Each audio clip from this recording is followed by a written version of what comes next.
us is Joy Hardin. She is an author. And Joy, where are you from? And tell us about your books. We live in Starkville right now, but originally I'm from Florence, Mississippi.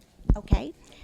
My first book is Carrie Can't Choose a Costume. I'm going to let you hold this mic Okay. and let me flip through some of these. Thank you. It's inspired by my daughter. She was diagnosed with autism last year, and it's just a little bit about her trying to make a choice, in this case, trying to choose a Halloween costume. And I love, did you do your... No, ma'am. Valentina Nuzzo, she's actually an Italian, did that. And the second one is F is for Fall. I started homeschooling my daughter to help with autism, so I was trying to come up with something to help teach her alphabet, so I put that one together for her. You were so creative. Wow, those are really cute. Get the fronts of them again so our viewers can see. F is for Fall, and Carrie Can't Choose a Costume. And well, how old is your daughter now? She just turned 5 in August.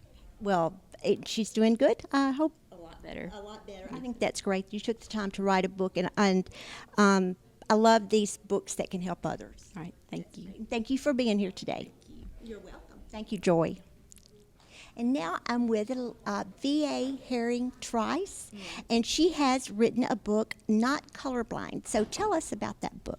It deals with the cultural issues of the South. It deals with racism, poverty, child abuse, domestic abuse. It's a graphic novel. It deals with gritty subjects, and I can't apologize for life, but I write about life, so that's what I deal with. Yeah, well, life can be not a bucket of cherries all the time. Exactly. It can get pretty rough. When I wrote the book, I kind of flinched at some of my own writings, and then I thought, well, so many people endure so much, and they have no voice. And to add voice to feelings and hurt and to heal those, because I write from the perspective, there's no entirely good and there's no entirely bad people. It's how we deal with circumstances. And in this novel, you find that people make bad choices, both good and bad. So people that we think are so good on the outside are sometimes evil on the inside, and some people we think are unworthy are truly the best people in the world. So That was very well said and so very true. exactly. Absolutely. So now, is this your first book, or have you written before? I have written before. I've written several short stories and articles and things that's been, published in magazines and what have you. But I've written one other book, but it was just to get my foot in the door. It was not a dramatic writing at all. So I just wanted to test the waters. And then, but this novel I'm really proud of. That's great. Okay, can you tell us where we might find that? Amazon.com. It's available there. It's just Google my name and you'll see it, and or Not Colorblind. Just do Not Colorblind and my name beside it, and you'll find all kind of options. Okay, that's great. And I'm going to hold this up just another minute, just to make sure that you can see that name in the book cover. Well, thank you so much for talking with me today. All right. Appreciate it. Thank you. Thank you.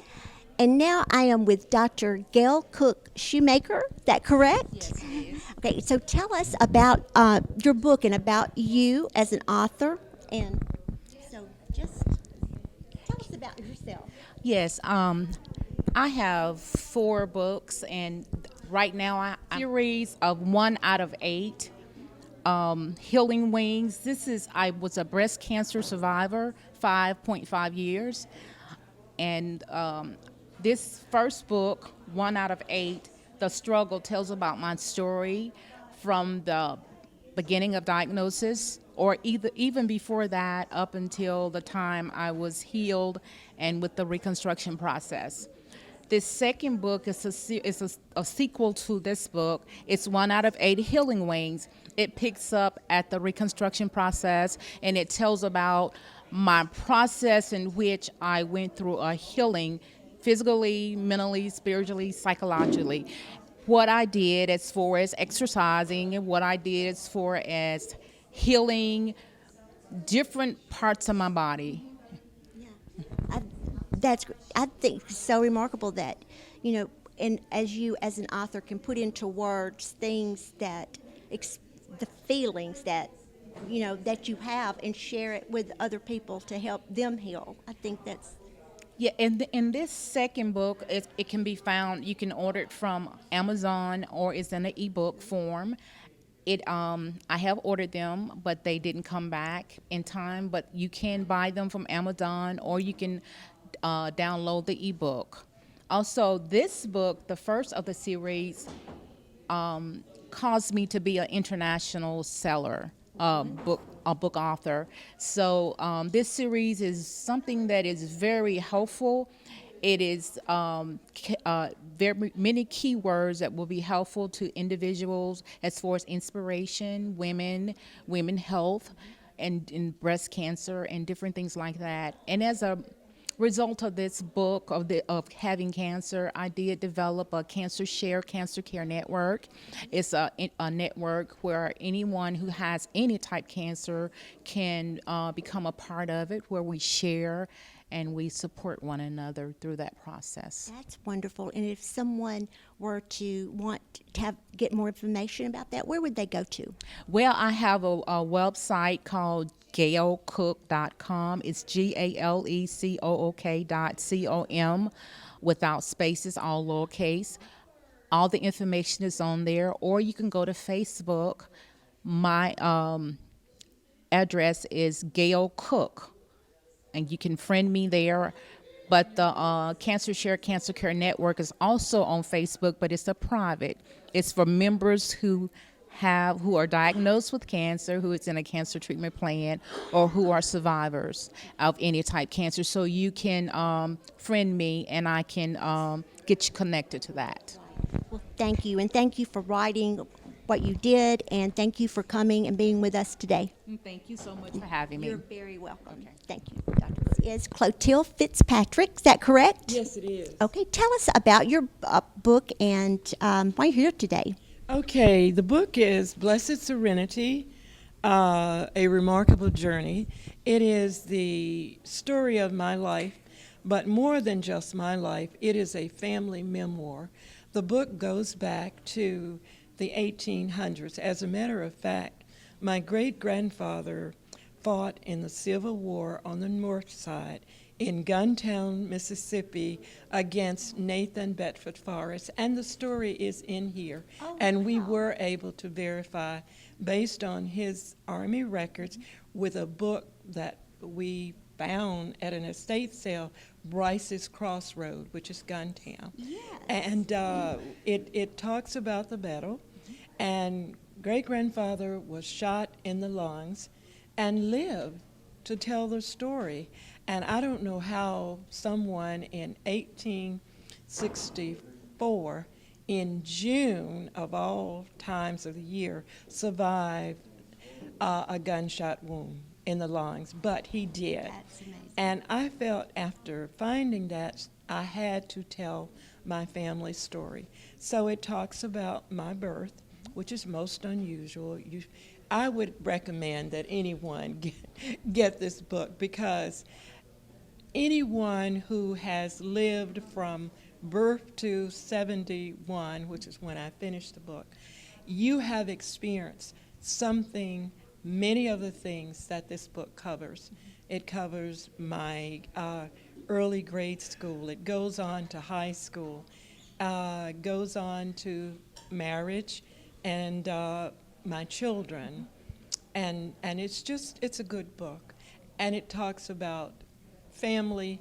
The book is basically love, redemption, faith, because I was not raised by my biological mother. I was raised by my grandparents in Mississippi, how I happened to be in Mississippi. And it wasn't until I was 53 years old that I knew the full story of my birth. An aunt that I went to Chicago and rescued, who was about to be put in a nursing home. I brought her to live in Mississippi with us, finding out from her that in 1946 of March, 3 months after my birth, she had brought me to Mississippi. Oh, So wow. my life That's came full circle. And it was Aunt Pearlie who told me when I made a slight remark. My mother just brought me here to Mississippi and dropped me off one night. And she was bedridden, but I thought that lady was going to hurt me. She said, I better never hear you say a thing like that again. Your mother loved you. Your grandparents took you because they felt like she was not prepared to take care of you. But up until that time, I had, and when Aunt Pearlie told me that, you would think at 57, who would care? But I cared because for the first time, I felt like I had a mother who loved me. And That's so an amazing this book story. was written for my mother, and it's dedicated to my mother. That's me at 4 years old. That's so cute. And proud and proper Cloteal. Oh, that's a beautiful story. Thank you you. for sharing it, and thank you Thank for you. writing this book. Thank you. And I know that through us, you can find out how to get a copy, but did you mention where people might find it? Or do you have a website? Yeah, I do have a website. It's the Obie McClinton Foundation website. You can get it from there. You can get it from Amazon. It's also, you can get it from the publishing company, Darrel Publishing, and Barnes & Noble carries it. So, or you can go on my website and it'll tell you how to get it. Or you can call me. All of my information is there. Thank you very much. Hope you do exceedingly well with that. Thank you. And now I would like for you to meet Stephen Edwards. So tell us about where you're from and a little bit about your books. Well, I'm from Oklahoma, Mississippi. I was originally born in Jackson, and the reason I wrote these books was because I was beaten and adopted. So basically it was to telling people, it's a healing process to telling people if God can save me, he can save anybody. And so it's a book of poems, and it's telling about my life and what I went through and how I overcame it by the power of God. And then the second book is called Soul Searching Sermons. As I was doing the first book, my preacher, he wanted me to write something that his family remember him by. He's still in good shape. So as he was doing the sermons, I was writing them down. So I'm the co-author of this one. Oh, wow. That's two great books that can help healing people in their what they go through in life. That's great. Thank you. Let me see this first one again. For Your Soul, Stephen W. Edwards. And it about what God can do to your life and do for you. Praise Him. Yeah, it's actually for your soul because it's a healing process. And because a lot of people done went through a lot of the same stuff, beaten, adopted, and all that. So it's just showing them a healing process and what happens when you come on the other side. And actually, I got my third book out. It's called Can't Kill the Horse. And it's a documentary on my life and how many times that God had his hands. Well, I should have been dead and God had his hands on me. So. Well, thank you for writing those, and thank you for coming here and sharing them with us today. And where can someone find your books? They're available on Barnes & Noble, at Amazon.com, and you can also go on my website and Stephen Wayne Edwards and get the book on there. And in Oklahoma, we got like 6 or 7 stores you can get it in. So. Okay. All right, but they can go on your website and get it, and then you've got some good outlets there for that book. So, hi, and now I am with Darrel Dabbs. He is an author from North Mississippi. So tell us about yourself and your reason for being here today. Well, I'm here to promote my book, really. Good. And I am from Shannon, Mississippi. And I've got this book done about in 2000, well, last year, really. Okay. Yeah, and it's more about the vitiligo, Michael Jackson when his skin changed. Yes. Yeah, so that's what happened to me. And really? Yeah, Okay. So I went through some difficult time. It took 21 years to where I look now. Wow, wow. Books are so inspirational. I love that you can write about something that's transformed you and to share it with other people. So that's wonderful. And the name of it is? Changing Faces 2, Living Life with Vitiligo. Okay. All right. Darrel Dabbs. Okay. And they can find it at Barnes & Noble? Amazon.com and BarnesandNoble.com. Okay. Now, have you written any other books? Is this your first one? This is really my second book, but this is the second. The first one was Changing Faces. Okay, And so this Changing Faces too. You said that at the very beginning. I'm sorry. Excuse me. Well, I'm delighted that you're here today, and we thank you for coming. Is there anything else that you would like to share? Not really. Just thanks y'all for inviting us to come. Absolutely. I'm going to take this and make sure everybody can see that, Changing Faces. And thank you for coming and sharing, writing the book. I am now with Tammie Rainey Gathings, and she has a really good story to tell. She's an author, so I'm going to let you have it, Tammie. Hi, I'm Tammie Rainey Gathings, and I am from North Mississippi, Monroe County specifically. I grew up with my grandmother, who was born a year before the Great Depression. She experienced a lot of trials and different difficulties, not only because she was a black woman, but because she was poor. And so when I came along, we were very close. My mother married when I was 3 years old, and that was the start of my own set of difficulties. And so my grandmother saw what I was going through, and she decided to tell me about her life. And it turns out that our lives were parallel in the things that we were experiencing and the hardships that we faced. And in doing that, I eventually wrote a book and self-published in October of 2007 called A Mix of Sun and Clouds, which is a meteorological term.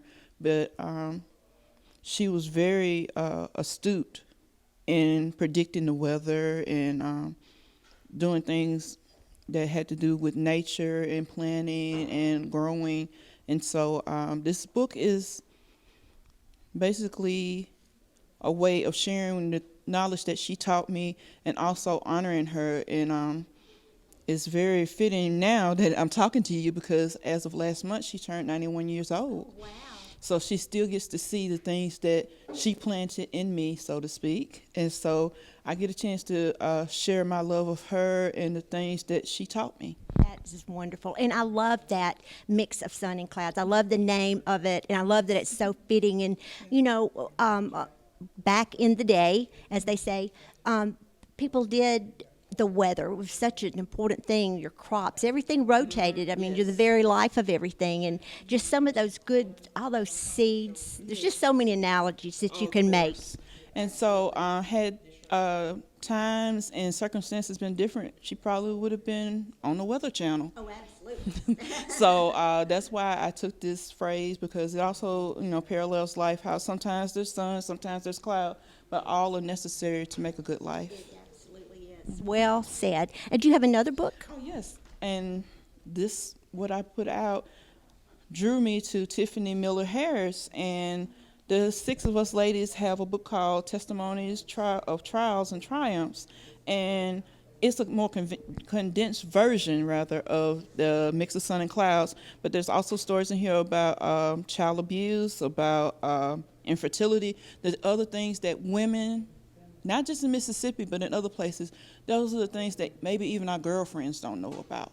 So we allowed ourselves to be transparent and to talk about our faith and our struggles and try to be a roadmap and a guide to those who may not be willing or able to voice those things out loud, but hopefully they'll understand that, you know, into every life, a little rain must fall. Right. And so, and sometimes that's a monsoon.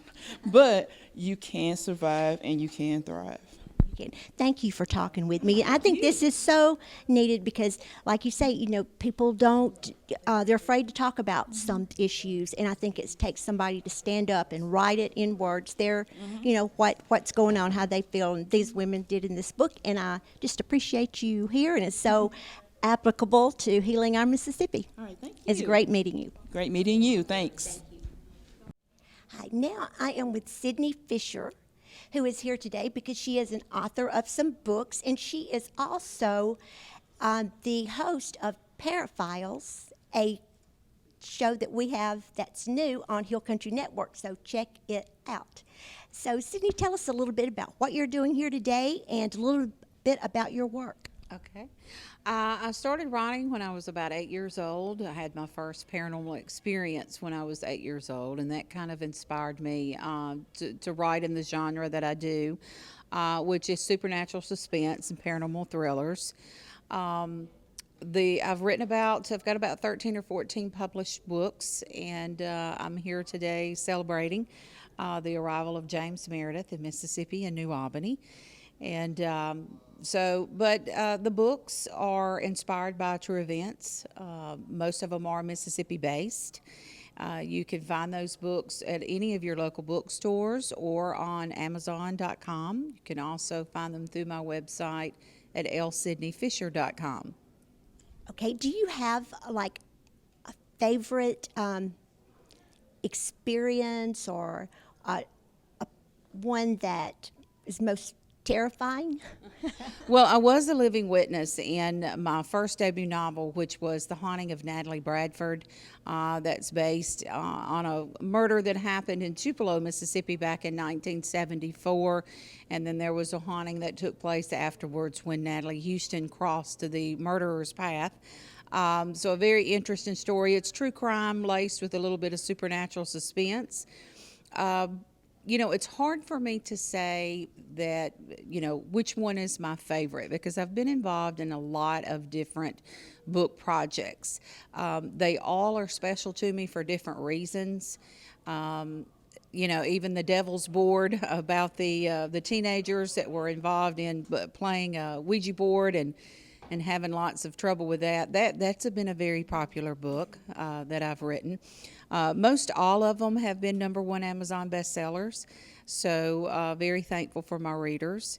And I got started doing the Paraphiles, which is a television show. It's a paranormal investigation television show that Hill Country Network airs.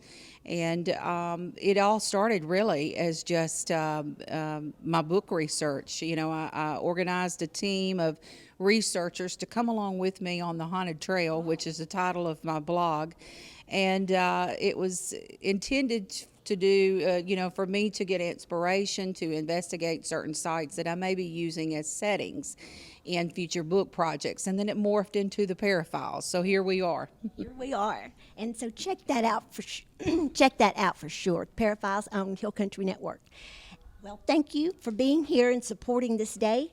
And it's very nice to meet you, and good luck. Thank you so much. Hi, everyone. I'm Cindy with Hill Country Network, and we're so excited today to do it's a wonderful, wonderful day of Healing Mississippi. And I am with Roslynn Clark, and she is one of the key people to pull all this together, this great event today. So, Roslynn, tell me what went into today and what's your part in it, and tell me a little bit about yourself. I know that you're going to perform later today, and you've just done a lot to get this whole pulled everything together, and we thank you for that.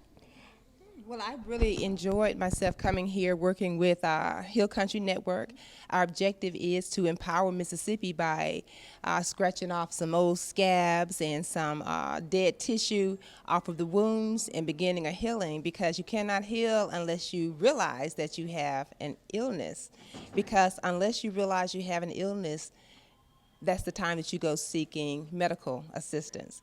So we are trying to encourage Mississippi to realize the things that we have that are issues, and we are going to find solutions to make Mississippi be known as #1 in all the good things instead of #1 in all the bad things, because Mississippi is better than who they think we are. We are much better. Most people don't really know Mississippi. They think they do, because if they see us somewhere and they say, "Where are you from?" and you say Mississippi, and they say, "Well, how is it down there?" You are so right. Well, it's wonderful. It's wonderful, and we're getting ready to show people just by this effort that we have put into Healing Our Mississippi with Jean Ashcraft. I met her at Oxford Film Festival when I was debuting a video from the Mosley and Johnson Band. So I love music, and that is how I became involved with Jean. And I'm a registered nurse, and I'm Reserve Army Nurse Corps honorably discharged captain, which Mr. Meredith always calls me the captain. I don't think it's because I'm bossy. You don't think? No. I don't think it's because I'm bossy. And I talk a lot, so here's the mic back. Okay. Well, thank you so much. I'm so glad that we're going to hear more of you throughout today. And I look forward to seeing the performance tonight. Thank you. And thank you for talking with me. I know you've got a lot to do, but I appreciate your time. And let's talk about you write. I do. You have books. So tell us a little bit about your books and like what you can expect to. Well, my books are entitled South Side of Eden. It's a series of 4 books so far, based on relationships between men and women after the fall of Adam and Eve in the Bible. So it's just a relationship between 3 young ladies and 3 young men began in a place called South Eden, Georgia. So South Eden, you know, everything that happens in the South is a little hot. So the books are not really hot, but they're a little steamy. And it's some real stuff. Some names have been changed to protect the innocent. It is fiction, so we say. So the things that are in the book, either I have seen, experienced, or heard someone talking about. But there's a lot in the books. Romance, you got church ladies, you got the club, everything. All those Mississippi things. Mississippi things. For sure. And if someone didn't get to make it today, but how could they get a hold of you or know more about you or get a book? The books are available on Barnes & Noble, Amazon, just about anywhere on the web. I have my Facebook is Southside of Eden Books, so I can be found there. And also, you can probably find me through Hill Country Network. Jean will always know where I am.